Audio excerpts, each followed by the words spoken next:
Thank you, Holy Spirit. Ouvrez avec moi dans Matthieu 28. Là où nous étions, nous irons aussi dans Romains 9. Donc, mettez votre doigt dans Romains 9. Ah non, nous n'irons pas dans Romains 9 aujourd'hui. Matthieu 28. Thank you, Holy Spirit. Thank you, Holy Spirit. Nous terminons aujourd'hui la série sur engagés dans la moisson. Mais nous n'avons pas fini avec la moisson. Nous allons faire quelque chose que nous n'avons jamais fait auparavant. Je ne sais pas encore si nous commençons la semaine prochaine ou la semaine d'après. Je suis encore à l'écoute du Saint-Esprit. Nous allons étudier les annonces de l'Évangile dans le livre des Actes. Amen. Alléluia. Nous allons voir quelques situations, pas toutes. Il y a des situations où nous ne savons pas ce qu'ils ont dit. Il nous est rapporté qu'ils ont annoncé l'Évangile. Mais il y a certains cas, quelques-uns, où nous avons le texte exact de ce qu'ils ont dit. Donc, nous allons faire une série là-dessus, sur les annonces de l'Évangile dans le livre des Actes. Ce que Pierre a prêché, ce que Paul a prêché, peut-être aussi ce que Philippe a prêché. C'est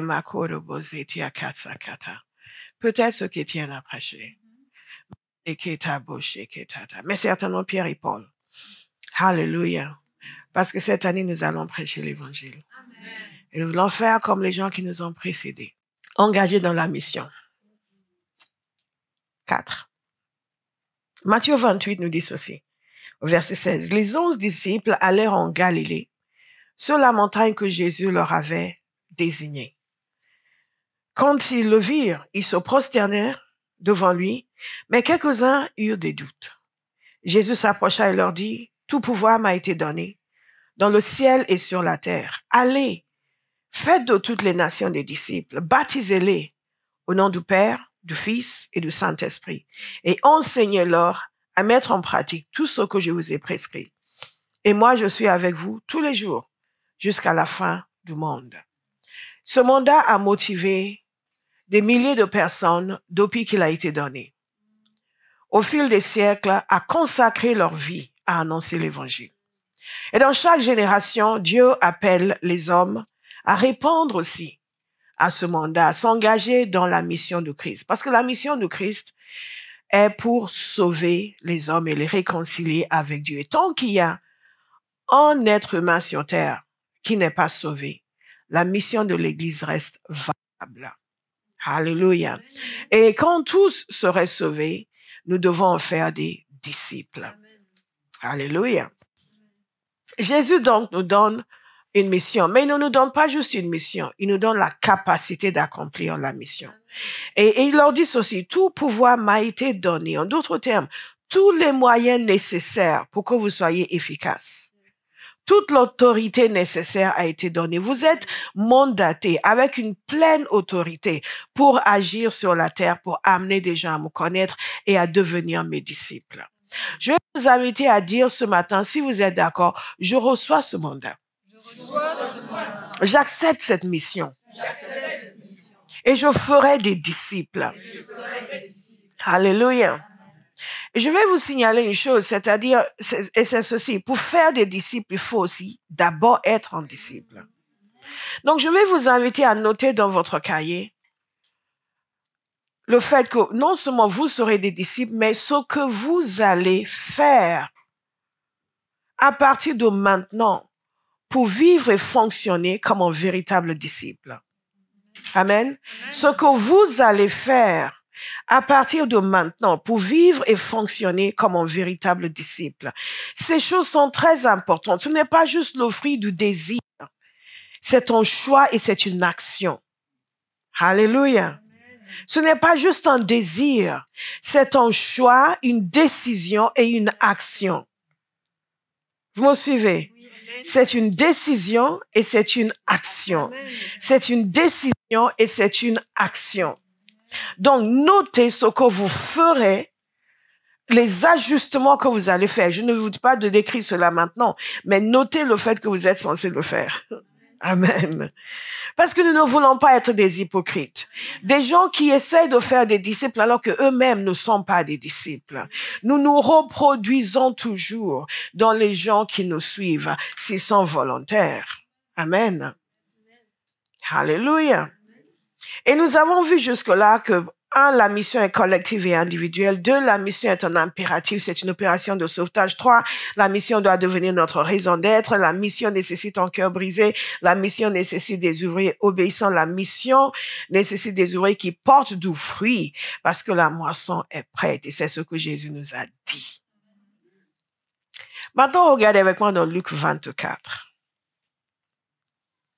Nous voyons l'équivalent de ce que nous appelons la grande commission dans Luc 24. Nous l'avons déjà vu dans Marc et nous le verrons par la suite un autre jour dans Jean. Et chacun des évangiles représente à sa manière cet appel et cette invitation de Jésus d'aller et de faire des nations des disciples, d'aller et d'apporter la bonne nouvelle aux personnes. Jésus est venu sur terre en mission de sauvetage. Chaque être humain a désespérément besoin de lui. Les gens n'ont pas besoin simplement d'aller à l'église. Les gens n'ont pas besoin simplement de porter une étiquette de chrétien. Ils ont besoin d'avoir une rencontre avec Jésus qui leur fait passer de la mort à la vie, des ténèbres à la lumière. C'est exactement ce que Jésus a dit à Paul. Il lui a dit, je t'envoie leur ouvrir les yeux pour qu'ils passent des ténèbres à la lumière. Il y a une réalité de ténèbres qui enveloppe le monde et qui amène les gens à vivre dans la domination. Mais quand nous venons à Jésus, nous passons des ténèbres à la lumière. Alléluia. C'est une réalité concrète et palpable dans le monde spirituel. C'est la raison pour laquelle les puissances occultes qui vous menaçaient avant, dès que vous devenez chrétien, vous acquérez maintenant la capacité de les menacer. Pourquoi? Parce que vous êtes passé des ténèbres à la lumière, de la puissance de Satan à la puissance de Dieu. C'est une réalité. Alléluia. Lorsque les gens ne font qu'aller à l'église, Satan aussi peut aller à l'église. Tout dépend de ce qui s'y fait. Lorsque les gens ne font qu'aller à l'église, leur vie continue à manifester les œuvres des ténèbres parce qu'ils ne sont pas réellement passés des ténèbres à la lumière. Ils ont juste commencé à aller dans une église. Et ce n'est pas ça qui change votre vie. Votre vie est changée parce que vous mettez votre foi en Jésus et vous passez des ténèbres à la lumière. Alléluia. Qui est-ce qui aime la lumière ici? Moi, j'aime la lumière. Qui aime la puissance de Dieu? J'aime la puissance de Dieu. Hallelujah. God is good. Et c'est ce que Jésus nous demande d'aller annoncer, de sortir les gens des ténèbres, où qu'ils soient, d'aller vers eux et leur dire, il y a une bonne nouvelle. La bonne nouvelle. L'évangile s'appelle la bonne nouvelle. Je ne sais pas pour vous, mais moi, j'aime être porteur de bonnes nouvelles. Donc, quelqu'un va s'activer pour aller partout et commencer à porter cette bonne nouvelle. Alléluia. Et le dernier grand point, et nous allons voir les sous-points que je vous donne aujourd'hui. J'ai été prof, donc je suis très schématique dans mon enseignement. Et c'est ceci, c'est la moisson nécessite la responsabilité individuelle. La responsabilité individuelle. Chacun qui prend la responsabilité de la moisson. La responsabilité individuelle. Donc, Dieu nous positionne dans différents endroits. Nous avons vu Spurgeon la semaine dernière qui nous a parlé du fait que chaque chrétien doit être en centre vivant. En centre vivant, ce grain qui est semé et qui amène une moisson. Vous êtes ce grain de blé. Partout où vous êtes, une moisson doit venir. En centre vivant, chaque enfant de Dieu est en centre vivant. La responsabilité individuelle. Pas simplement, il y a beaucoup de gens qui ont dit, ouais, j'aime cette église parce que l'église quoi? Non, mais quelle est ta part dans cela? Il y a des gens qui seront sauvés par vous. Il y a des gens que Dieu a affectés pour toi, que c'est par toi qu'ils vont venir au salut. Alléluia. Nous étions en train de parler l'autre jour et d'évaluer un point. Et ce n'était pas vraiment le sens, mais c'était une remarque intéressante où quelqu'un disait, mais quel privilège que moi, j'ai cette valeur-là dans le royaume de Dieu. Dieu peut m'utiliser, moi, pour changer la vie des gens. Et c'est la vérité. Chacun de vous ici, en porteur de vie. Wow, that's good. Jésus leur dit ceci. Puis il leur dit, c'est ce que je vous disais lorsque j'étais encore avec vous. Il fallait que s'accomplisse tout ce qui est écrit à mon sujet dans la loi de Moïse, dans les prophètes et dans les psaumes. Alors il leur ouvrit l'intelligence. Je crois que Dieu ouvre votre intelligence ce matin. Vous n'avez avec moi. Je crois que Dieu ouvre votre intelligence ce matin. Il dit ceci, il a fallu que Jésus leur ouvre l'intelligence. Et c'est pour cela que nous méditons la parole de Dieu, pour qu'il nous ouvre l'intelligence. Luc 24, 44. Puis il leur dit, c'est ce que je vous disais lorsque j'étais encore avec vous. Il fallait que s'accomplisse tout ce qui a été écrit à mon sujet dans la loi de Moïse, dans les prophètes et dans les psaumes. Alors il leur ouvrit l'intelligence, afin qu'ils comprennent les Écritures. Et il leur dit, ainsi il était écrit, et il fallait que cela arrive, que le Messie souffrirait, et qu'il ressusciterait le 3e jour, et que la repentance et le pardon des péchés seraient prêchés en son nom à toutes les nations, à commencer par Jérusalem. Vous êtes témoins de ces choses, et voici que j'enverrai sur vous ce que mon Père a promis. Quant à vous, restez dans la ville de Jérusalem jusqu'à ce que vous soyez revêtus de la puissance d'en haut. Et nous savons qu'ils ont été revêtus de cette puissance. Et donc, ils sont partis comme témoins. Vous recevrez une puissance, le Saint-Esprit survenant sur vous, et vous serez mes témoins. Je ne sais pas pour vous, mais moi aussi, j'ai reçu cette puissance. Pas uniquement pour que je sois bénie et que je sois heureuse, mais pour que je sois un témoin. Est-ce qu'il y a des témoins dans cette salle? Alléluia. Donc, il y a une responsabilité individuelle. Et quand on comprend cette responsabilité individuelle, la première chose, c'est qu'on doit connaître notre message. Et c'est ça notre message. C'est ça notre message. C'est pas juste tu viens, nous on a une super chorale, il faut que tu viennes. Quand vous entendez les chrétiens inviter les gens à l'église, vous êtes étonnés. Ouais, mais l'église n'est pas là pour venir écouter une super chorale. Les super chorales n'est pas là pour nous amuser. Elle est là pour honorer le Seigneur. Tu aimes la musique, tu dois venir dans l'église. J'ai rencontré un jeune homme une fois, je vous ai souvent parlé de cette histoire, qui était dans une chorale, dans une grande église à Paris. Je l'ai rencontré dans le train et j'étais très content de rencontrer un chrétien, un jeune homme, et je suis toujours ravie de rencontrer des jeunes qui suivent le Seigneur. Parce que moi, je suis le Seigneur jeune et ça a complètement transformé ma vie. Et je bénis Dieu du fait que je sois venu jeune. J'avais 23 ans, je crois, ou 21 ans, 23 ans. Et je peux vous dire, je n'ai pas le moindre regret. Ma vie a été une joie à cause de cette présence du Saint-Esprit. Dans toutes les circonstances de la vie, quand les choses semblaient les plus compliquées, le Saint-Esprit était toujours là. C'est une chose merveilleuse. Et j'exhorte constamment les parents. Parfois, je pense qu'ils n'écoutent pas ce que je leur dis. Vos enfants, leur éducation spirituelle ne doit pas être laissée au hasard. Amen. Tout ce qu'on enseigne dans cette maison, vous devez les partager avec vos enfants à la maison. Vous vous rendez compte, avec Béa l'année dernière, les enfants ont lu tout le Nouveau Testament. Tout le Nouveau Testament. Il y a des adultes ici qui n'ont jamais lu tout le Nouveau Testament. Et c'est une chose extraordinaire. Connaître Jésus, marcher avec Jésus, suivre Jésus. C'est ce message que nous sommes censés annoncer. Donc, nous devons connaître notre message. Ce n'est pas juste, viens, on a une super chorale. Il faut que tu viennes. Viens, nous, on se réunit dans un bel hôtel, c'est agréable, tu vas aimer. Non. C'est Jésus que nous annonçons. Nous connaissons notre message. Jésus a dit, voilà ce que vous allez prêcher. Vous allez prêcher la repentance et le pardon des péchés. En son nom. À toutes les nations. Dieu nous ouvrit à la porte pour que nous allions au Zimbabwe. Alléluia. C'est vraiment sur mon cœur. Amen. Alléluia. Amen. Et pas qu'au Zimbabwe. Il y a d'autres pays où nous irons. Amen. Thank you, Jesus. Amen. Parce que la repentance et le pardon des péchés doit être prêché à toutes les nations. Amen. Toutes les nations. Alléluia. Toutes les nations. Amen. Toutes les nations. Amen. Toutes les nations. Amen. Le Pakistan, par exemple. Amen. Bien n'avait pas compris cela il y a quelques années quand on devait aller au Pakistan. Elle a pris peur. La meilleure manière de mourir, c'est le jour où Dieu vous dit que vous allez mourir. Il ne faut pas avoir peur de mourir avant. Donc, nous connaissons notre message. Et la deuxième chose, c'est que nous prenons notre place. Ce message est une exhortation à prendre votre place. Prendre votre place, à ne pas attendre. Les choses ne viennent pas parce que nous attendons, mais parce que nous décidons d'agir. Prendre votre place dans l'œuvre de Dieu et agir. Alléluia. Nous avons vu l'autre jour, pendant l'étude biblique, lors du temps de prière, nous avons prié sur ces différents points. Il leur a dit où aller, n'est-ce pas?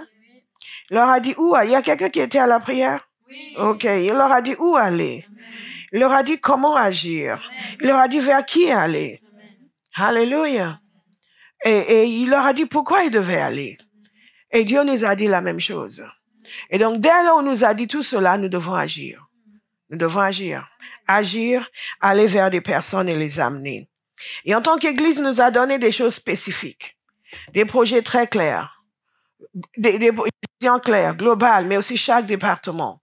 Ce que nous sommes censés faire. Chacun doit décider. Ce qu'il m'a montré, je vais le faire. Là où il nous dit d'aller, je vais y aller. Ce qu'il nous dit de faire, je vais le faire. Parce que remarquez, il nous a dit dans ce passage de Matthieu que Jésus, je ne sais pas si vous aviez remarqué cela. Je vais vous le relire. Les 11 disciples allaient en Galilée sur la montagne que Jésus leur avait désignée. Vous avez compris? Sur la montagne que Jésus leur avait désignée. Pourquoi est-ce qu'ils sont allés sur la montagne? Parce que Jésus leur avait dit d'y aller. Et ils l'ont rencontré là où il a dit qu'ils seraient. Qu'est-ce qu'ils ont fait? Ils ont obéi à ses instructions. Et parce qu'ils ont obéi à ses instructions, ils ont eu une rencontre divine. Est-ce qu'il y a quelqu'un qui va obéir aux instructions cette année? Amen. Je vous rappelle constamment ceci, c'est que Dieu est un roi. Nous sommes entrés dans son royaume. Et dans son royaume, il y a des lois.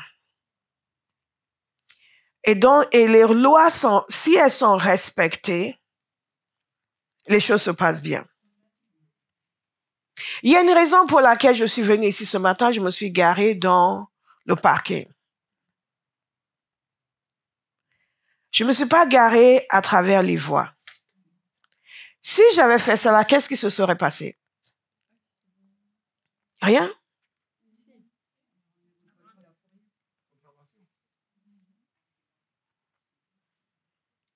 Toutes les choses mauvaises possibles et imaginables. C'est pareil dans le royaume de Dieu. Quand nous allons à l'encontre des lois qu'il a établies, la bonté et la grâce de Dieu, nous avons étudié les attributs de Dieu il y a 2 ans. La bonté de Dieu, la grâce de Dieu n'annule pas le fait que Dieu est juge. Vous me suivez? Et le fait qu'il est père et qu'en père, on lui doit obéissance. Alléluia. Est-ce que je peux vous encourager cette année, si vous décidez de suivre les instructions, juste en suivant les instructions, il y a beaucoup de sujets de prière qui vont disparaître. Alléluia. Nous ne pouvons pas faire à notre manière et nous attendre à la bénédiction de Dieu. Dieu n'est pas une serpillière. Il est maître. Il est roi. Nous lui obéissons. Nous faisons sa volonté. Nous le respectons. Alléluia. Et donc, Jésus leur a dit, allez sur cette montagne. Et ils y sont allés. Ils n'ont pas dit à la montagne, non, Seigneur, tu vois, la montagne, c'est pas évident. Les montagnes sont trop compliquées. En plus, il faut escalader, il faut grimper. Non, on reste ici. Seigneur, on reste là, viens ici nous voir.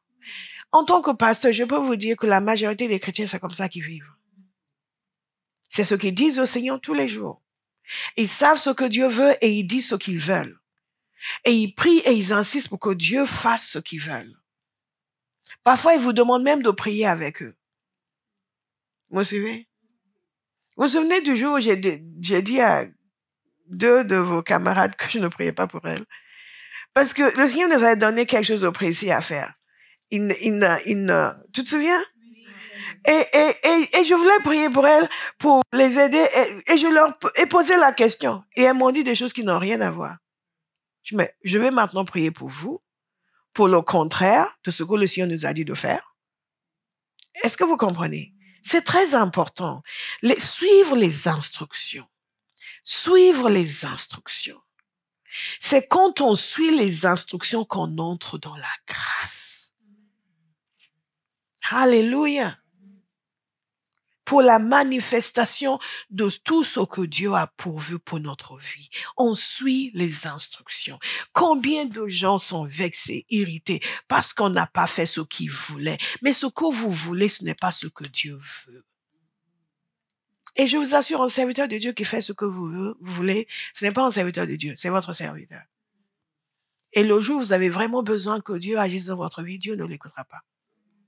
Parce qu'il n'écoute pas Dieu, il n'écoute que vous. Alléluia. Quelqu'un a compris? Ils ont fait ce que Jésus voulait. Cette année, nous allons faire ce que Jésus veut. Nous allons prendre notre place, nous allons agir, nous allons voir quelles sont les priorités qu'il nous a données, quels sont les projets qu'il nous a donnés, qu'est-ce qu'il nous dit personnellement. Quelque chose qu'on ne nous a même pas demandé, mais que le Saint-Esprit vient nous demander. Il vient voir rien, il dit, tu vois, je veux que tu fasses ceci. Oui, vous êtes censé les vendredis, mais toi, je veux que tu fasses le jeudi. Alléluia. Toi, je veux que tu fasses le jeudi. Mais non, on nous a dit que le vendredi. Non, si vous dites le jeudi, faites-le, s'il vous plaît. Puis je vais le faire. Alléluia. Alléluia. Mais maintenant, ne venez pas me dire, le Seigneur m'a dit d'aller sur la lune. C'est que sur la lune qu'il entendra ma prière. Là, vraiment, on va jeûner pour vous. Parce que dès qu'on encourage les gens à écouter le Saint-Esprit, à faire ce qu'il leur dit, ils vont vous sortir des choses. Mais je crois des choses meilleures vous concernant, n'est-ce pas? Amen. Vous écoutez l'Esprit de Dieu, pas d'autres esprits. Alléluia. Alléluia.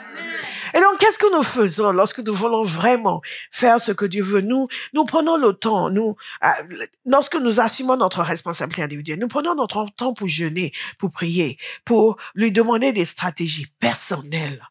Et quand quelque chose nous est confié qui est censé nous amener à participer dans la mission, nous prions dessus. Nous ne nous lamentons pas dessus. Nous ne disons pas des choses mauvaises. Nous n'amenons pas la malédiction sur ce qui nous est confié. Nous amenons la bénédiction. Avec nos paroles, avec nos pensées. Alléluia. L'autre jeudi soir, nous avons dit que nous disons,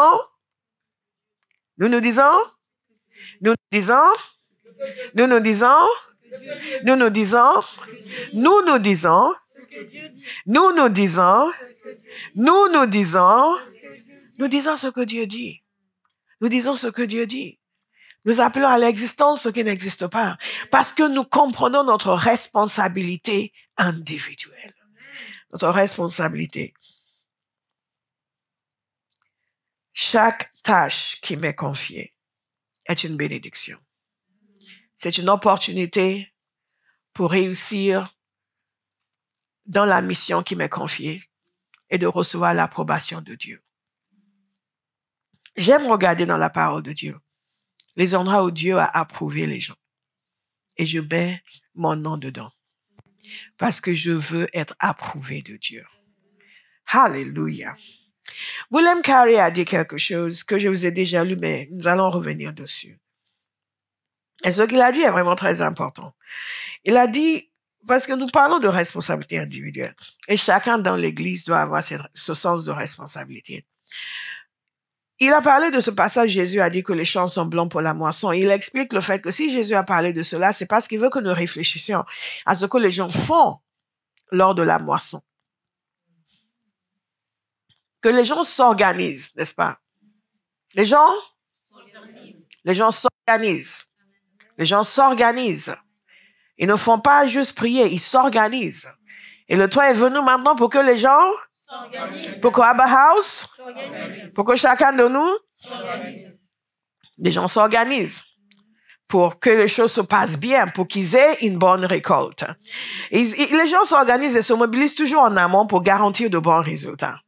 Et c'est pas extraordinaire. Dans les choses de Dieu, les gens pensent que dès que nous avons prié, c'est bon. Non, nous nous organisons pour avoir les bons résultats. Et ils disent aussi, après tant de siècles, et tant de récoltes perdues faute de travailleurs, ne devrions-nous pas enfin réfléchir à notre devoir? Tant de siècles et tant de récoltes perdues. Je pense que chacun de nous, si nous devons y penser, et si nous devons être honnêtes, nous devons reconnaître aussi qu'il y a des récoltes qui ont été perdues. Qu'il y a des récoltes qui ont été perdues de par notre insouciance, de par notre manque de sérieux. Il y a des récoltes qui ont été perdues dans chaque département. Il y a des gens qui devraient être sauvés aujourd'hui qui ne sont pas sauvés. Parce que d'une façon ou d'une autre, quelqu'un n'a pas assuré, quelqu'un n'a pas fait ce qu'il fallait faire, quelqu'un n'a pas suivi les instructions. Alléluia. Nous devons y réfléchir. Parce que si nous voulons réellement engager la moisson, nous devons être conscients aussi qu'il y a des récoltes qui ont été perdues. Il y a des récoltes qui sont perdues chaque jour au niveau de l'Église de façon générale et au niveau de chaque Église locale et chaque individu. Il y a des gens qui devraient être convertis qui ne sont pas convertis. Parce que l'église locale à Bauhaus, les individus au sein de Bauhaus n'ont pas fait ce qu'ils devaient faire. Mais quand nous comprenons que ce n'est pas facultatif, je vais vous lire tout à l'heure la vision de William Booth, que nous avons déjà lue il y a des années de cela, ou vu la vidéo, quelque chose. Est-ce que je peux vous inviter à noter cela? Nous devons réfléchir à notre devoir. Et je vous encourage en rentrant ce soir, réfléchissez à votre devoir. Nous sommes un peuple réfléchi. Nous ne sommes pas simplement là pour crier, pour sauter, pour danser. Nous réfléchissons. Nous réfléchissons à notre devoir. Et il finit, je saute quelques phrases. Ne devrait-on pas considérer cela comme un sujet spécial de prière? N'est-il pas essentiel de s'efforcer à communiquer cet esprit au sein des églises? Et c'est ce que nous sommes en train de faire avec cette série. Communiquer cet esprit à Abba House. Cet impératif d'aller sauver les perdus. Cet impératif de prendre ce que Jésus nous a donné et d'aller donner à quelqu'un d'autre. Alléluia. Ah, j'ai noté ici, combien de moissons est-ce que nous avons perdu depuis toutes ces années? Combien de moissons est-ce que nous avons perdu sur les sites, les réseaux sociaux, les livres, la télévision, les émissions anglaises, les conférences? Combien de récoltes est-ce que nous aurions pu avoir et que nous avons perdu? Et nous devons décider que plus de récoltes perdues, plus jamais. Plus jamais, plus jamais, plus jamais, plus jamais. Et dire à Jésus, Jésus, tout ce que tu veux sauver à travers moi, je ferai le nécessaire. Alléluia. Ce n'est pas une action ponctuelle. Je me sens inspirée aujourd'hui, donc je vais faire que non. C'est une organisation pour un travail en continu. Alléluia. Dites Amen. Amen. Yes. Parce que nous allons être utiles à Dieu cette année. Il y a un homme qui s'appelait Alberto Diaz, le docteur Alberto Diaz, au 19e siècle. J'aime les gens qui sont morts parce qu'ils nous apprennent beaucoup de choses. Cet homme a grandi à Cuba à l'époque de la domination espagnole. Il a grandi à Cuba et il est devenu médecin. Et de sa vie, il n'avait jamais vu une Bible. Vous vous rendez compte? Mais il s'est engagé dans la guerre de libération contre les Espagnols. Malheureusement, les choses ont mal tourné pour eux et avec ses camarades, ils étaient en danger de mort et ils ont fui. Il est arrivé à New York. Il est arrivé aux États-Unis, il ne parlait pas anglais, il a pu être hébergé quelque part, mais il est tombé malade, il est tombé gravement malade. En fait, ils estimaient qu'il allait mourir. Et comme par hasard, il y a une jeune fille qui rendait visite et qui était venue lui rendre visite.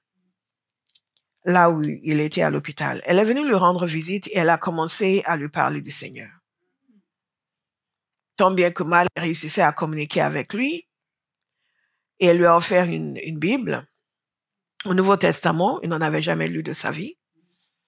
Elle lui parlait du Seigneur. Il est sorti de là, et le Seigneur l'a touché.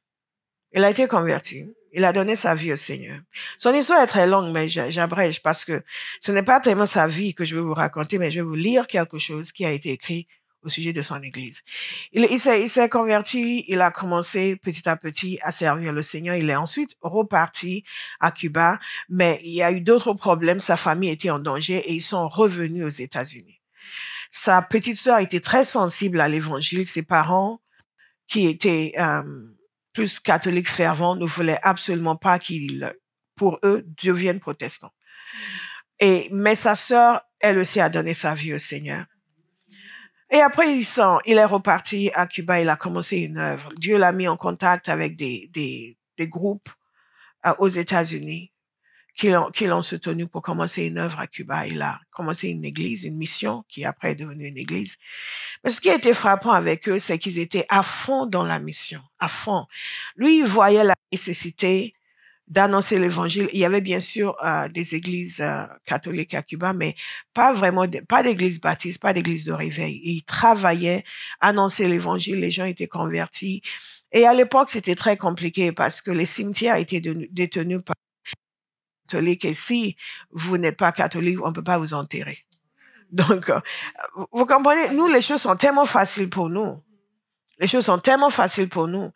Les gens dans les époques et les siècles qui nous décédés, ils ont fait face à des situations qui aujourd'hui nous paraissent étonnantes. Mais en dépit de toutes ces difficultés, ils ont triomphé dans leur foi. Donc, est-ce que je peux proclamer sur vous que cette année, vous allez triompher dans votre foi? Amen.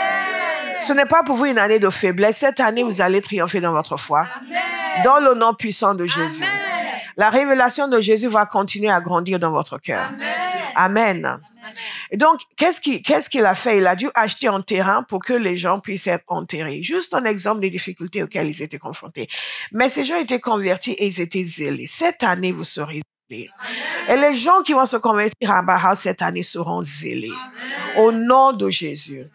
Et regardez, il a dit ceci concernant son église. On enseigne aux nouveaux convertis. Enfin, cet homme, par ailleurs, a été emprisonné plusieurs fois. Ce qui l'a aidé, c'est que avant de quitter les États-Unis, il a obtenu la nationalité américaine. Donc, en étant à Cuba, il était le consul des États-Unis était obligé d'intervenir à chaque fois qu'il était emprisonné. Donc, il était emprisonné plusieurs fois. Pourquoi? Parce qu'il annonçait l'évangile. Parce qu'il annonçait l'évangile.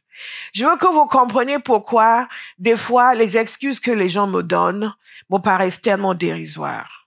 Parce que quand déjà vous, dans votre vie, vous avez vécu d'une certaine manière et vous vivez d'une certaine manière, et que vous êtes inspiré par des gens qui ont tellement donné à Dieu, quand les gens viennent maintenant avec des excuses bidons, vous ne comprenez même pas. Et ils vont dire, oui, mais on dit, pasteur, n'a pas. Non, ce n'est pas ça. C'est juste que nous ne sommes pas sur la même planète. Parce que ce que tu appelles problème, est-ce que vous me suivez? Tout est question de mentalité. Quelqu'un va renouveler son intelligence cette année. Amen. Et arrêter de laisser les petites choses l'arrêter. Amen. Et l'empêcher d'obtenir sa récompense. Amen. Alléluia! Amen. J'aime ce message. Donc, je vais vous lire ce qu'il dit. Il dit ceci, on enseigne, ce qu'il a dit concernant lui, le concernant dans ce livre. On enseigne aux nouveaux convertis que leur foi doit se traduire par des œuvres. Qui doivent faire des sacrifices pour le Christ.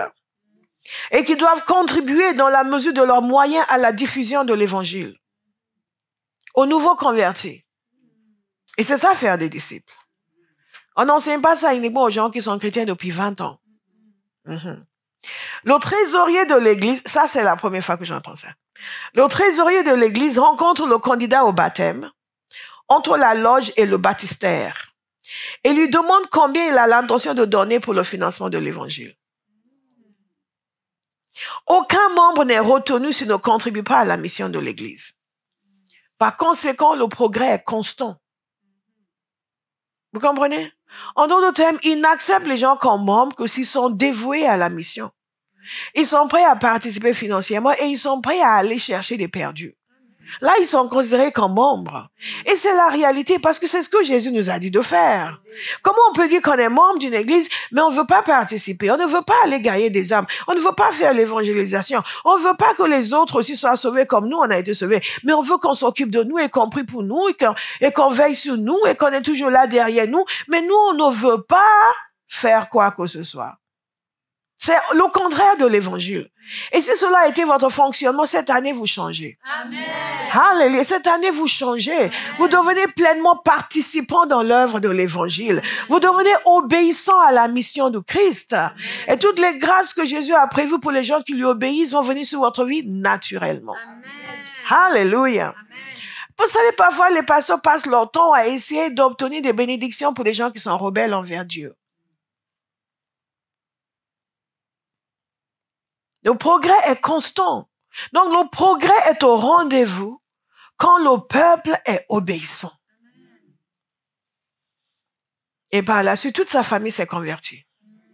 Sa mère était tellement contre lui, qu'un jour, il l'a vu dans l'assemblée. Il s'est dit, qu'est-ce qu'elle est venue faire? Elle est venue me causer des problèmes. Vous voyez votre mère à l'église et vous avez peur. Et quand il a appelé des gens qui voulaient se donner à Jésus, les gens sont venus devant.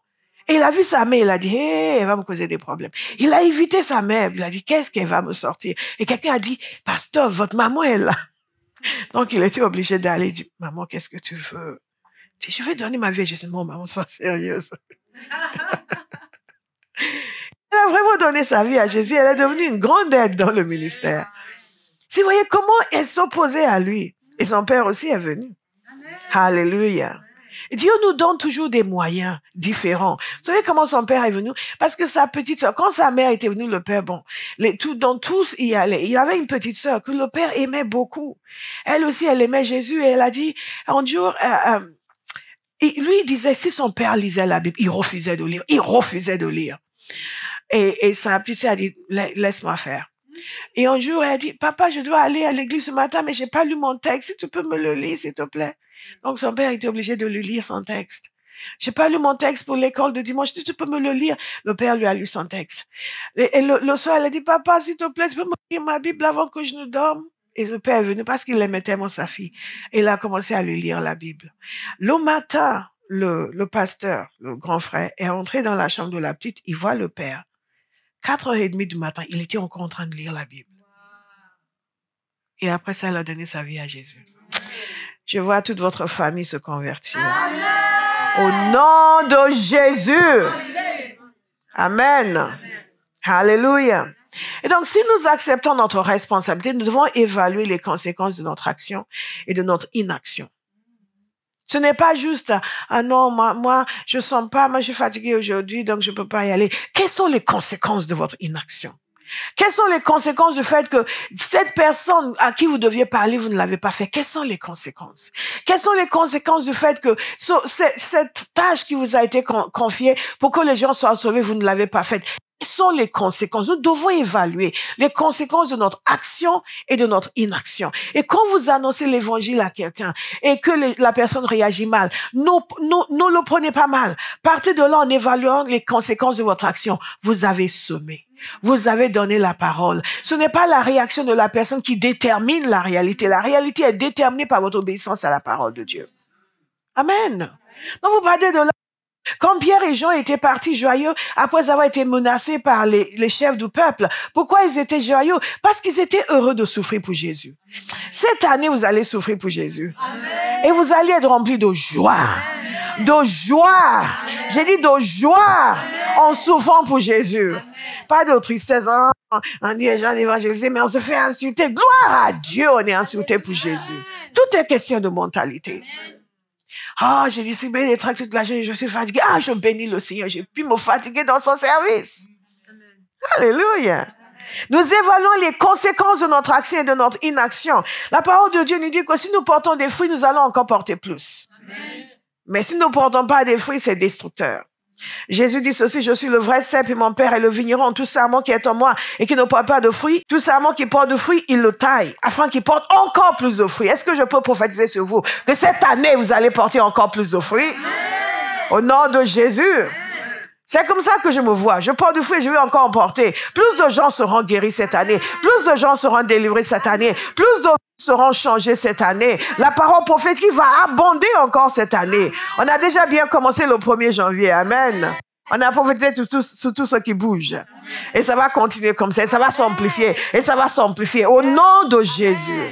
Quand vous vous réveillez, le diable vient vous dire, ah, oh, regarde, tu as tellement prié, maintenant tu as dit, non, non, non. Mais je suis rempli de joie cette année. Et ma joie se multiplie cette année. Alléluia. Nous croyons ce que Dieu dit. Et nous disons ce que Dieu dit. Vous allez porter du fruit. Je choisis de porter du fruit. Mais il y a un passage qui m'a beaucoup interpellé dans Luc chapitre 13. Il est question de cette parabole de cet homme qui avait planté un figuier. Certains se souviennent. Il avait un figuier planté dans sa vigne. Et quand il est allé chercher du fruit, il n'y en avait pas. Et il a dit au vigneron, ça fait 3 ans que je viens chercher du fruit ici et il n'y a toujours rien. Donc il faut le couper. Pourquoi ça doit occuper de la terre inutilement? Et regardez, le vigneron lui répondit, Seigneur, laisse-nous encore cette année. Je creuserai tout autour et j'y mettrai du fumier. Peut-être à l'avenir donnera-t-il de fruits, sinon tu le couperas. Et certains ont reçu le fumier. Certains ont reçu du fumier. Et cette année, vous allez porter du fruit. Amen. Alléluia. Dieu a fait preuve de miséricorde, c'est ce que nous avons dit, n'est-ce pas? Il aurait pu dire, ah, on coupe. Oh non, il a fait preuve de miséricorde. Et il a mis du fumier et nous allons porter des fruits. Au nom de Jésus. Lorsque nous évaluons les conséquences de nos actions, nous devons aussi nous dire qu'il y a une récompense. La parole de Dieu dit dans Daniel 12, verset 3, « Les hommes qui auront eu de la sagesse resplendiront alors comme le firmament. Et ceux qui auront amené un grand nombre à être justes brilleront comme des étoiles. » À toujours et à jamais. Je ne sais pas pour vous, mais quand je médite sur ce passage, je me vois déjà briller comme une étoile. Et je vais amener un grand nombre à être justes. Est-ce que c'est votre cas? Nous allons amener un grand nombre à être justes. Nous allons avoir des gens qui étaient des méchants invétérés et qui vont devenir des hommes justes.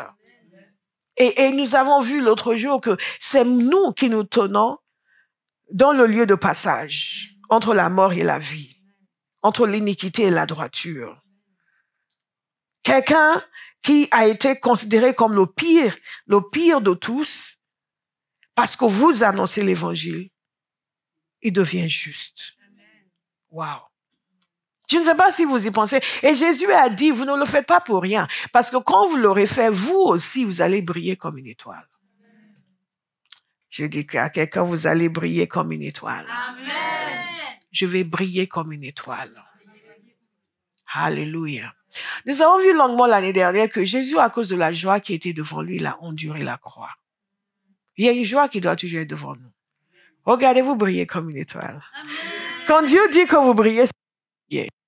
Quand les hommes disent que vous brillez, c'est juste de bling. Mais quand Dieu dit que vous brillez, c'est que vous brillez. Alléluia. L'approbation du seul dans l'opinion compte. Nous vivons devant un auditoire unique. Nous vivons devant l'Éternel. Et quand Dieu vous approuve, aucun homme ne peut vous désapprouver. C'est une force extraordinaire, même en étant sur terre. Avant même d'arriver au ciel où vous brillez comme une étoile. Même en étant sur terre, une force extraordinaire que d'être validé par le Seigneur, que d'être approuvé par Dieu. Que ce soit votre témoignage. En 2025, au nom de Jésus. Au nom de Jésus. Cette œuvre de Dieu se fait avec foi. Et elle se fait avec joie. Mais nous sommes responsables. Nous prenons notre responsabilité. Nous évaluons la conséquence de notre action et de notre inaction. Nous avons vu dans Marc 16 qui nous a dit ceci. Allez dans le monde entier, proclamer la bonne nouvelle à toute la création. Celui qui croira et qui sera baptisé sera sauvé. Mais celui qui ne croira pas sera condamné. Et ça, c'est un passage que nous escamotons.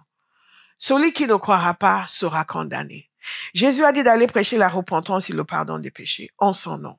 En d'autres termes, sans son nom, il n'y a ni pardon, ni repentance, ni pardon des péchés. Donc la condamnation. Il nous a dit ceci, que celui qui ne croira pas sera condamné. Alors, combien de gens savent qui est William Booth? Vous connaissez l'armée du salut?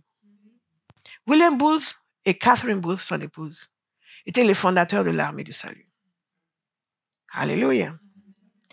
Et William Booth est un homme qui a grandi dans des circonstances très difficiles, mais il s'est converti. Et à partir de sa conversion, il a eu vraiment une passion pour l'évangile. Dès sa conversion, il était déchaîné. Dès sa conversion. Cette année, nous allons avoir des gens convertis qui seront déchaînés pour Jésus. Amen. Alléluia. Amen. Alléluia. Amen. Moi, je le crois. Parce que moi, dès ma conversion, c'était irréversible. Je me suis jetée dedans. Jésus était tout et il est toujours tout et plus que tout. Amen. William Booth, quand il s'est converti, c'était une conversion radicale. Tout de suite, il voulait faire l'œuvre de Dieu, il voulait aider les gens et il avait une grande sensibilité pour les pauvres, pour les gens démunis. L'Angleterre de l'époque était un endroit difficile pour les gens qui n'avaient pas les moyens. Les gens vivaient entassés dans une chambre, vivaient dans la misère, étaient maltraités, étaient assujettis. Beaucoup de gens des classes populaires étaient assujettis à l'alcool. Les petites filles étaient prostituées, étaient parfois vendues par leurs propres parents. Et c'était vraiment une société où les conditions de vie étaient abjectes pour les pauvres. Il a été saisi par cela. Mais son zèle, c'était de leur amener Jésus et améliorer leurs conditions de vie. Et son épouse, Catherine Booth, avait exactement le même cœur. Catherine Booth, j'ai un article sur mon blog. D'ailleurs, j'ai mis sur mon blog cette vision, si vous pouvez aller la lire plus tard. Et il y a un article sur mon blog sur Catherine Booth. Et si on a s'arrêté quelques instants que j'ai écrit il y a des années. Catherine Booth, un jour, elle était encore une jeune femme, elle n'était pas mariée. Mais elle allait vite fait à l'église. Elle était toute contente d'aller à l'église, comme beaucoup d'entre nous, toute contente d'aller à l'église. Et elle passait par un endroit, un quartier assez populaire où les gens étaient dans des états pas très catholiques. Et le Saint-Esprit lui a parlé. Donc, tu vas juste aller comme ça t'amuser. Je paraphrase. Dans ta réunion et ces gens, tu ne vas rien faire pour eux. Tu ne les invites même pas à venir avec toi. Et donc, elle a pris conscience. Elle est allée vers eux. Elle est allée vers une dame. Elle a l'air d'être ivre. Et elle a hésité, mais finalement, elle lui a parlé. Après, elle a découvert que sa situation horrible, le mari qui dilapidait l'argent, qui était ivrogne. Et elle s'est arrêtée pour parler avec elle, ensuite avec d'autres. Et progressivement, elle a commencé à aller vers les gens, leur parler, annoncer l'évangile. Et en peu de temps, beaucoup de gens se sont convertis. Des groupes d'études bibliques se sont formés. Pourquoi? Parce qu'une personne s'est arrêtée. Cette année, vous allez vous arrêter. Amen. Là où il faut s'arrêter. Amen. Une personne s'est arrêtée. Amen. Et beaucoup de vies ont été changées. Quand vous n'avez pas encore pris votre responsabilité, vous ne saurez pas tout ce que Dieu peut faire à travers vous. Beaucoup de chrétiens qui sont tristes, c'est parce qu'ils vivent une vie inutile devant Dieu. Ils sont juste là pour prendre, donne. Mais quand Dieu cherche quelqu'un qui va parler, qui va prier, « Ah non, Seigneur, tu vois, je suis fatigué. Ah non, Seigneur, tu vois, ah non, moi, je suis pas pasteur, moi. » Et cela vous quitte cette année. Amen. Une jeune fille. Et donc, quand elle a rencontré William Booth, les deux se sont mariés. Le même cœur. Pour ceux qui ne sont pas encore mariés, faites attention avec qui vous vous mariez. Et le succès de l'armée du salut, c'était les deux ensemble. Ils formaient vraiment une équipe. Et à un moment donné, c'est elle d'ailleurs qui a poussé à ce qu'ils quittent la dénomination là où ils étaient, parce qu'ils voulaient lui imposer certaines choses. Elle, c'était une femme, elle ne pouvait pas assister à leur délibération, elle était en haut. Eux, ils étaient en bas, ils discutaient. Et au bout d'un moment, c'était elle qui a réagi. Hell no! Elle a refusé, elle est sortie, son mari l'a suivie, ils ont commencé la mission que Dieu leur a donnée. Aujourd'hui, les armées du salut sont dans le monde entier. Vous les voyez donner du pain, faire des choses, des œuvres de charité. Et c'est parce que William et Catherine Booth avaient ce cœur. Mais ce qui les a motivés essentiellement, c'était d'amener l'évangile. Donc, je vous donne en fait le cadre pour que vous écoutiez attentivement. William Booth était aussi un prophète parce qu'il recevait beaucoup de visions de Dieu. Et il a dit ceci, lors d'un de mes récents voyages, écoutez attentivement, il est assez long. Alors que je regardais par la fenêtre de l'autocar, j'ai été amené à réfléchir à la condition des multitudes qui m'entouraient. Est-ce que ça vous arrive? Est-ce que ça vous arrive? Vous sortez de réfléchir à la condition des gens que vous regardez. Ça doit commencer à vous arriver, bien-aimés. C'est pas juste, non, j'ai mon bus à prendre, j'ai mon train à prendre. Non, regardez les gens et posez-vous la question. S'ils meurent aujourd'hui, où est-ce qu'ils vont passer l'éternité?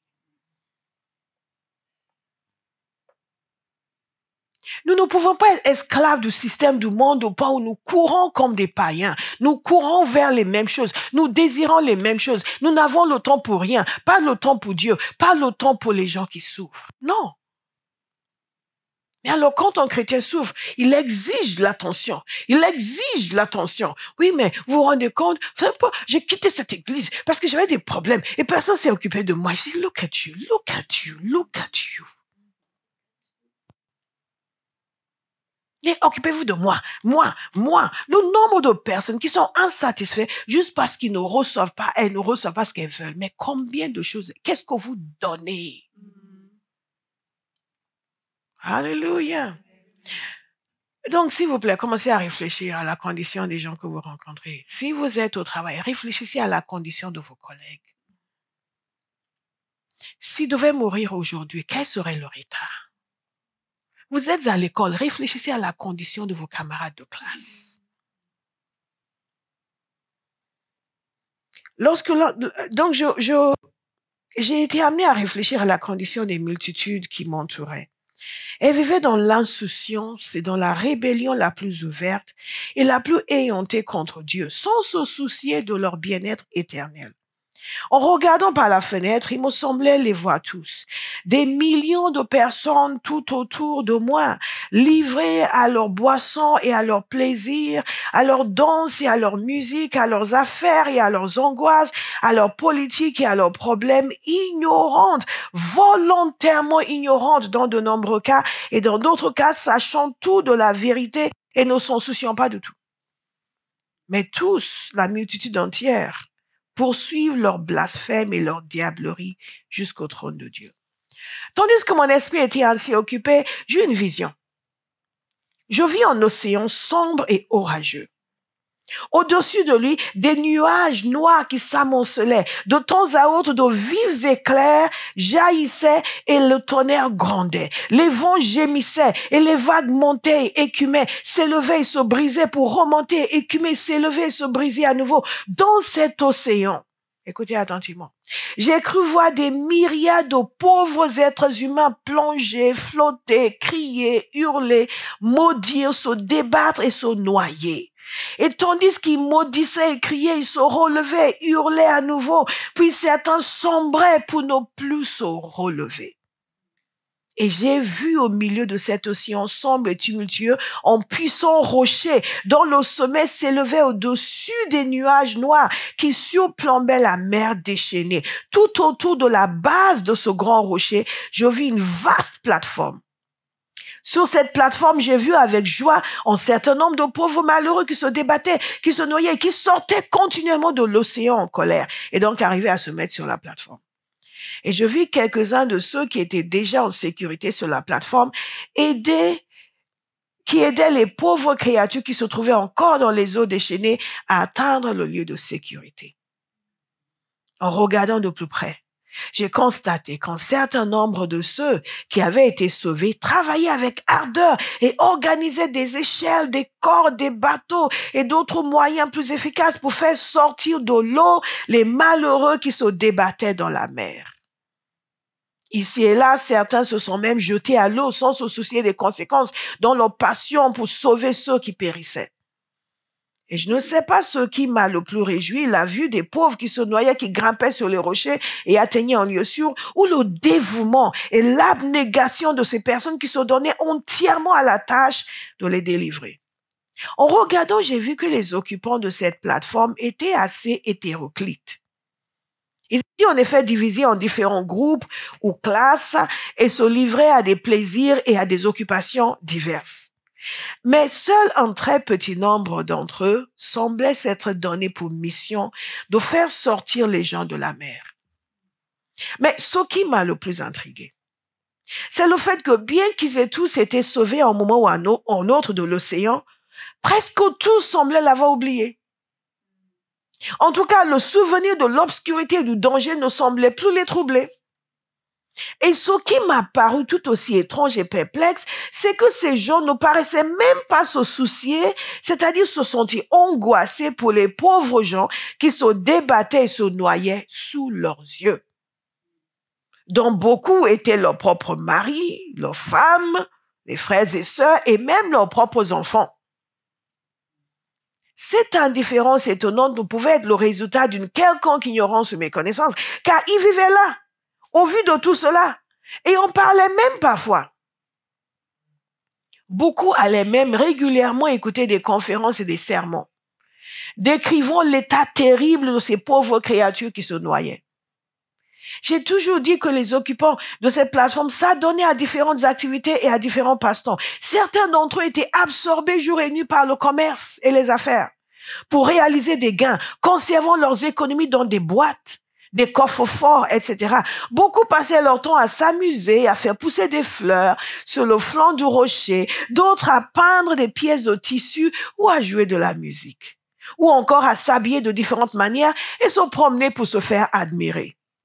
Certains s'occupaient surtout de manger et de boire. D'autres se disputaient au sujet des pauvres créatures qui se noyaient et qui avaient déjà été sauvées. J'ai vu un grand être d'en haut sortir de son palais et traverser les nuages sombres. Il a sauté dans la mer déchaînée au milieu des gens qui se noyaient. Et là, je l'ai vu s'efforcer de les sauver jusqu'à ce que sa grande angoisse le fasse suer jusqu'au sang. Et il criait continuellement à ceux qui avaient déjà été sauvés, à ceux qu'il avait aidés de ses propres mains ensanglantées, de venir l'aider dans la tâche douloureuse et laborieuse de sauver les perdus. Mais ce qui m'a semblait le plus étonnant, c'est que ceux qui se trouvaient sur la plateforme et qu'il a appelé, qui ont entendu sa voix et qui ont senti qu'ils devaient lui obéir, du moins ils ont dit qu'ils le faisaient. Ceux qui ont confessé qu'ils l'aimaient beaucoup et qu'ils étaient en pleine solidarité avec lui dans la tâche qu'il avait entreprise, ceux qui l'ont adoré et qui ont professé de le faire, étaient tellement pris par leur métier, leur carrière, leurs économies et leurs plaisirs, leur famille et leur milieu, leur religion et leurs discussions à ce sujet et leurs préparatifs pour aller sur la terre ferme, qui n'écoutaient pas le cri qui leur venait de cet être merveilleux qui était lui-même descendu dans la mer. De toute façon, s'ils l'ont entendu, ils n'y ont pas prêté attention. Ils s'en moquaient. C'est ainsi que la multitude continuait devant eux, se débattant, criant et se noyant dans les ténèbres. Puis j'ai vu quelque chose qui m'a semblé encore plus étrange que tout ce qui s'était passé auparavant dans cette étrange vision. J'ai vu que certains de ces gens sur la plateforme, que cet être merveilleux avait appelé pour qu'ils viennent l'aider dans sa tâche difficile de sauver ces créatures en perdition, étaient toujours en train de prier et crier pour qu'ils viennent à eux. Certains voulaient qu'ils viennent et restent avec eux, qu'ils consacrent son temps et sa force à les rendre plus heureux. D'autres voulaient qu'ils viennent dissiper les doutes et les inquiétudes qu'ils avaient sur la véracité de certaines lettres qu'il leur avait écrites. Certains voulaient qu'ils viennent les aider à se sentir plus en sécurité sur le rocher, afin qu'ils soient assurés qu'ils ne glisseraient plus jamais dans l'océan. Beaucoup voulaient qu'ils viennent leur donner la certitude de quitter le rocher et d'atteindre un jour la terre ferme. Chacun était conscient que certains, par imprudence, avaient glissé et étaient retombés dans les eaux tumultueuses. Ces personnes se rassemblaient et grimpaient le plus haut possible sur le rocher, en regardant vers la terre ferme, croyant que le grand être s'y trouvait, et il s'écriait, viens à nous, viens nous aider. Vous avez compris? Il était dans la mer et il leur demandait de venir l'aider pour sortir ces gens. Et oui, ils étaient en sécurité et ils regardaient vers la terre ferme, c'est-à-dire vers le ciel, en lui disant, lui, de venir les aider. J'explique au cas où certains n'avaient pas compris. Mais est-ce que c'est clair? Vous êtes encore là? Amen. Et pendant ce temps, lui, il était en bas, par son esprit, parmi les pauvres créatures qui se débattaient et se noyaient dans l'abîme tumultueux. Et il les entourait de ses bras pour les en délivrer, levant les yeux avec une intensité désespérée vers ceux qui se trouvaient sur le rocher. Sa voix rauque d'avoir tant appelé résonnait, venez à moi, venez et aidez-moi. C'est alors que j'ai tout compris. Tout était clair. La mer était l'océan de la vie. La mer de l'existence humaine, la vraie. Cet éclair était la lueur de la vérité pénétrante venant du trône de Dieu. Ce tonnerre était l'écho lointain de la colère de Dieu. Ces multitudes de gens qui criaient, se débattaient et agonisaient dans la mer agitée étaient des milliers et des milliers de pauvres prostituées, de marchands de prostituées, d'ivrognes, de marchands d'ivrognes, de voleurs, de menteurs, de blasphémateurs et d'impies de toute espèce, de toute langue et de toute nation. Oh, quelle mer noire! Et quelle multitude de riches, de pauvres, d'ignorants et d'instruits, tous pécheurs devant Dieu, tous retenus par une iniquité, fascinés par une idole, esclaves d'une convoitise diabolique et gouvernés par l'immonde démon de l'abîme. Tous semblables en une chose. Non, tous semblables en deux choses.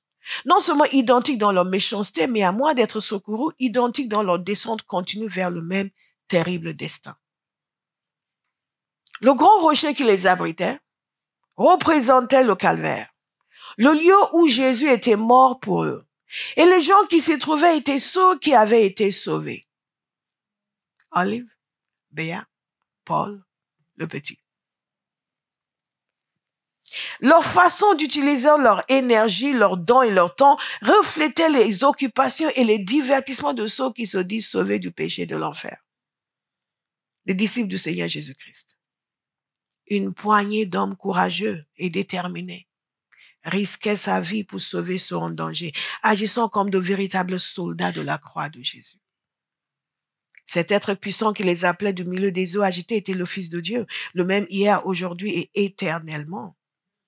Il lutte et intercède encore aujourd'hui pour sauver des multitudes en agonie qui nous entourent, pour les préserver ainsi de ce terrible destin de condamnation. Sa voix résonne au-dessus des mélodies des machines et du tumulte de la vie, invitant ceux qui ont été sauvés à venir l'aider dans sa mission pour sauver le monde.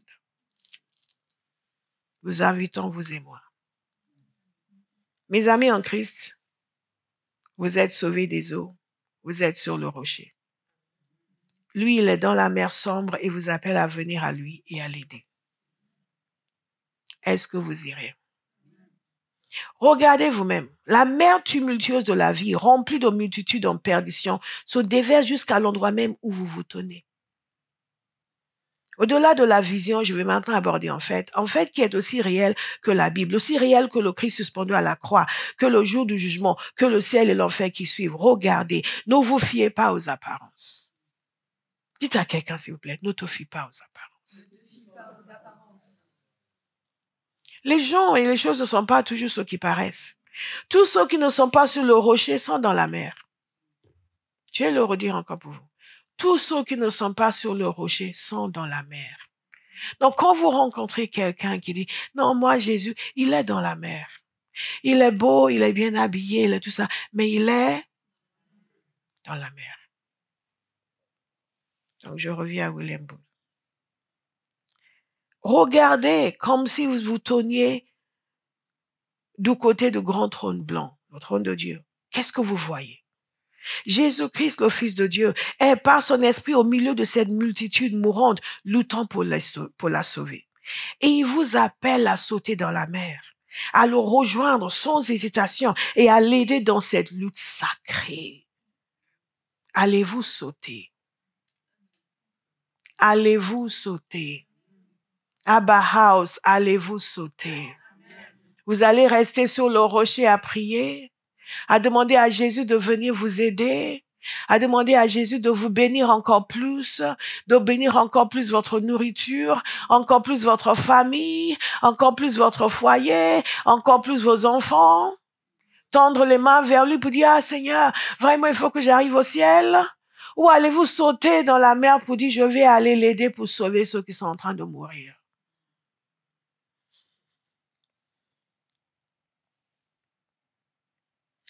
Allez-vous mettre à ses pieds? Allez-vous vous mettre à ses pieds et vous mettre absolument à sa disposition? Une jeune chrétienne m'a confié un jour qu'elle avait déjà offert sa carrière, ses prières et son argent au Seigneur, mais qu'elle désirait maintenant lui donner sa vie. Elle voulait aller directement au combat. En d'autres termes, elle voulait l'aider dans la mer. Tout comme un homme sur la rive qui voit un autre se débattre dans l'eau, se dépouille de ses vêtements encombrants pour plonger à sa rescousse.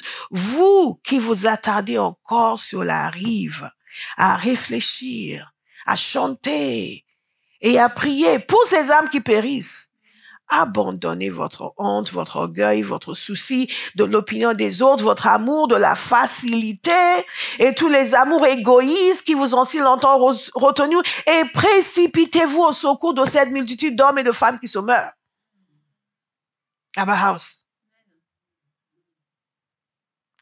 La mer déferlante vous paraît-elle sombre et dangereuse? Parce que c'est ce que les gens disent, c'est difficile, c'est compliqué, c'est pas évident. Mais oui, mais ça m'oblige à dormir tard. Oui, mais ça m'oblige à ceci. Oui, mais ça m'arrange pas. Oui, c'est ceci. Oui, mais c'est compliqué. Oui, mais j'arrive pas. Oui, mais c'est trop me demander. Il dit, la mer déferlante vous paraît-elle sombre et dangereuse? C'est incontestable. Il ne fait aucun doute que le saut, pour vous comme pour tous ceux qui le font, est synonyme de difficulté, de mépris et de souffrance. Pour vous, cela peut signifier plus que cela. Il peut signifier la mort. Mais celui qui vous appelle depuis la mer sait ce que cela signifie. Et tout en le sachant, il vous appelle. Et vous demande de venir. Est-ce que quelqu'un comprend ce que je suis en train de dire? Il n'y a aucun sacrifice que vous allez faire. Aucun effort que vous allez faire. Aucune difficulté que vous allez vivre en servant le Seigneur. Le Seigneur en est conscient. Mais il vous demande de le faire quand même.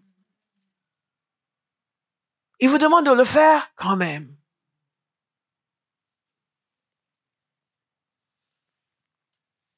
Donc, que personne ne justifie sa désobéissance, son manque d'engagement, le fait qu'il ne gagne pas des âmes, qu'il ne s'occupe de rien, par le fait que oui, mais c'est pas évident, c'est difficile. Dieu le sait et il vous demande de le faire quand même. Bien-aimé, un chrétien qui pense, qui dit que quelque chose est difficile et qui ne le fait pas pour Jésus est un ingrat caractérisé. La croix n'était pas facile pour Jésus. S'humilier pour venir sur terre n'était pas facile pour lui. Mais il l'a fait pour nous.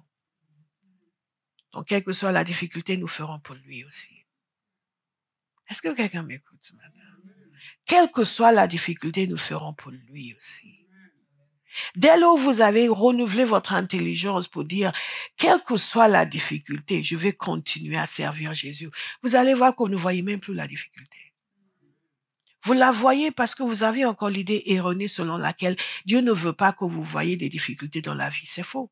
Jésus a dit, dans ce monde, vous aurez des tribulations, mais prenez courage. J'ai vaincu le monde. Il n'a pas dit, n'y allez pas, ça va être dur pour vous. Non, il dit, allez-y, ça va être dur. Il a dit, certains d'entre vous, ils vont même vous mettre à mort. Jésus a dit. Il dit, allez-y quand même. Dites à quelqu'un, vas-y quand même. Vas-y quand même. Vas-y quand même. Alléluia. Donc, Spurgeon nous parle et nous dit ceci. Vous devez le faire. Vous ne pouvez pas vous abstenir. Écoutez ce qu'il dit. Vous avez profité assez longtemps du christianisme. Vous avez eu des sensations agréables, des chants agréables, des réunions agréables, des projets agréables. Il y a eu beaucoup de joie humaine, on a beaucoup tapé des mains et crié des louanges. À quoi qu'il était à Bauhaus. Bref, c'est le paradis sur terre. Maintenant, allez voir Dieu et dites-lui que vous êtes prêts, autant que nécessaire, à tourner le dos à tout cela et que vous êtes prêts à passer le reste de vos jours à lutter au milieu de ces multitudes en perdition, peu importe le prix à payer. Ne dites pas que Amen, faites-le. Faites-le.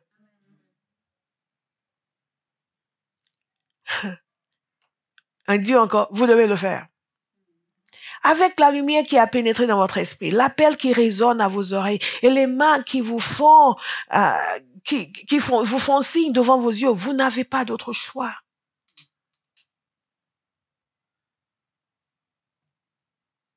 J'ai dit Spurgeon, non, William Booth. Vous n'avez pas d'autre choix. Descendre parmi les foules en perdition est votre devoir. Dites, c'est mon devoir. C'est mon devoir. C'est pour cela que nous parlons de responsabilité personnelle.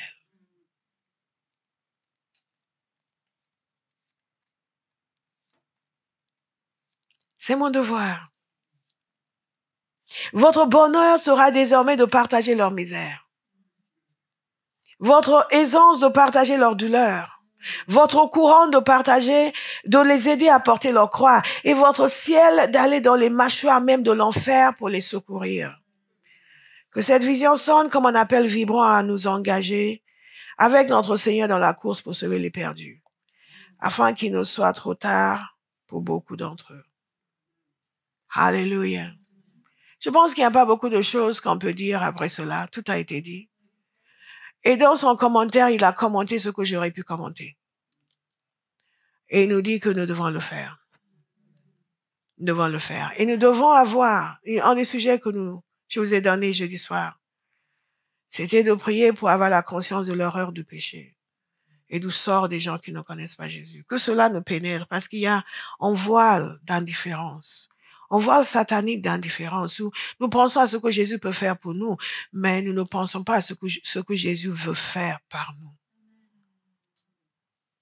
Je vous en suis aussi. Si vous méditez davantage sur ce que Jésus veut faire par vous, Vous allez vivre chaque jour avec de l'espoir dans le cœur, de l'espérance, parce que ce que Jésus veut faire par vous va vous rendre heureux.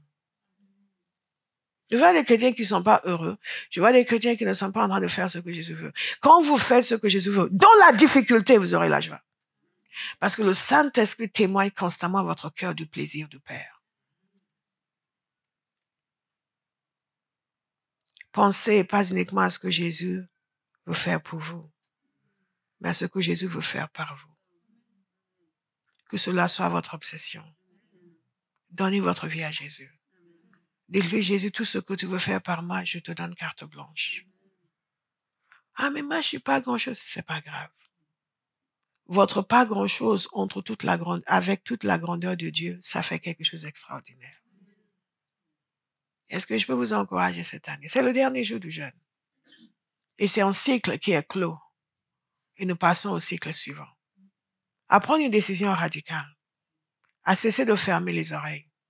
À cesser d'ignorer la souffrance humaine. À cesser d'être préoccupé que par vous-même. Et à décider de vous donner radicalement. Radicalement. Pour que Jésus ait votre participation dans le projet du salut de l'humanité.